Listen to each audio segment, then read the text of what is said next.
It starts off with my dad. My dad was a Farrington grad, and then he went up to Oregon, played receiver there.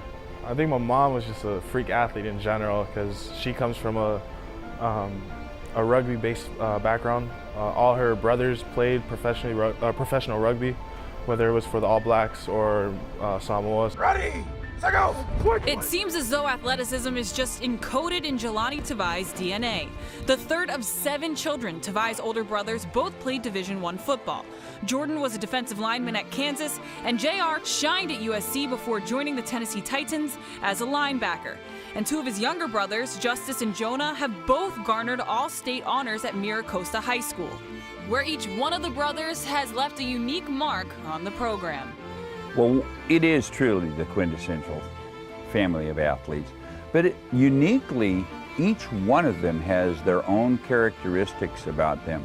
And according to Tavai's high school coach, Chuck Arrowsmith, Jahlani possessed certain talents that set him apart from his brothers, even at a young age. You know, he had a lot of general athleticism, running speed. He was long, his arms were long, very coordinated, a good brain for sports, good hand-eye coordination. Those characteristics bring out athletic skills in him that probably they don't all possess. But for all of his natural ability, Arrowsmith says Jahlani still had a lot of growing to do before he joined UH, both physically and mentally, to reach his potential as a player and as a person.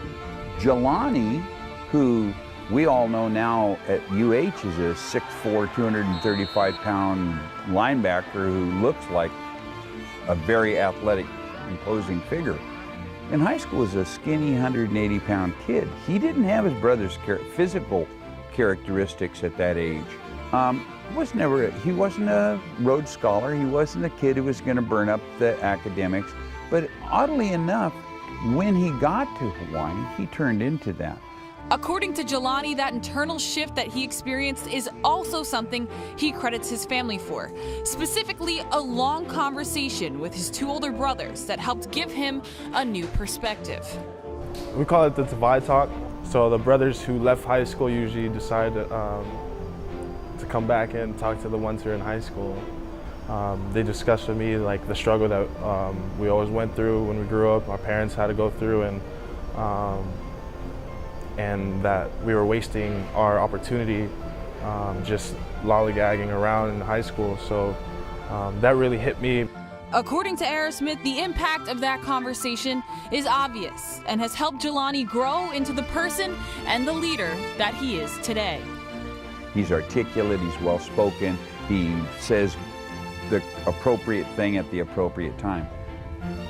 He's such a good model right now for kids to see this can happen to you.